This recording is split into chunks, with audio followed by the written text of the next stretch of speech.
Great thing about America is here, kings and dictators do not rule, the people do. President Biden speaking to the nation tonight from the Oval Office, a place he said he reveres, but also recognizes he will have to leave. Political reporter Paris Schutz watched the address remotely. Paris, it was a short speech, but the president hit a lot of talking points.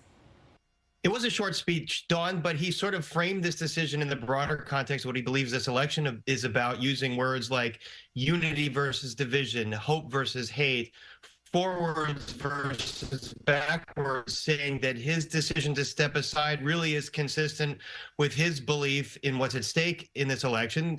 We know who he's talking about. He did not use the name Trump, but clearly Trump was hanging all over this speech, and it was clear that he realized that in order to fulfill what he wants to happen in this election, it's best for him to step aside. Let's take a look at what he said.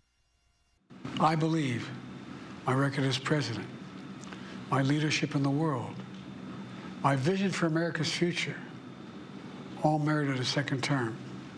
But nothing can come in the way of saving our democracy. That includes personal ambition. So I've decided the best way forward is to pass the torch to a new generation. That's the best way to unite our nation. You know, there is a time and a place for long years of experience in public life. But there's also a time and a place for new voices, fresh voices, yes, younger voices. And that time and place is now. So clearly he's saying that this decision was not based on what he thinks is his ability to do the job or whether or not he deserves a second term. Clearly you hear him say there that based on what he sees as his accomplishments, it did merit a second term. But let's remember how we got here. That halting debate performance 3 weeks ago, where it scared members of his own party who started to wonder whether he still had the same kind of mental acuity that he had 4 years ago to do the job, to win the election, and to hold this office for 4 more years. And then that steady drumbeat of members of his own party calling on him to step aside, including members of the Illinois congressional delegation. As Congressman Sean Casten had put it recently, the president was, quote, out of mulligan. So there were just too many gaffes, too many pieces of evidence that perhaps the president was slowing, and that there just wasn't a path to defeat Donald Trump. So he passes the torch. Let's hear a little bit more. I revere this office, but I love my country more. It's been the honor of my life to serve as your president. But in the defense of democracy, which is at stake, I think it's more important than any title. I draw strength and I find joy in working for the American people. But this sacred task of perfecting our union is not about me.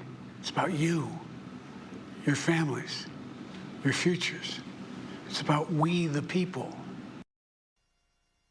So framing this again as a selfless act, and clearly this was an emotional speech. His family and his top advisors were in the Oval Office with him, Dawn. But we do remember he kind of was at war with his own party for several weeks, and it looked like he was not going to relent. Clearly, they were not going to relent either. If you read some of these reports that the former House Speaker Nancy Pelosi was really forceful about this. One analyst put it in this way, that she was going to force him to say uncle at some point.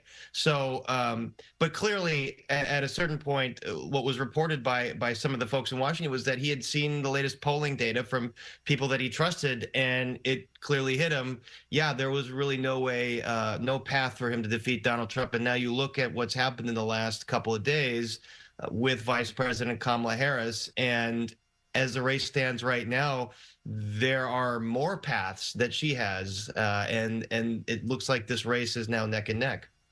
All right, Paris Schutz, thank you so much for your report tonight.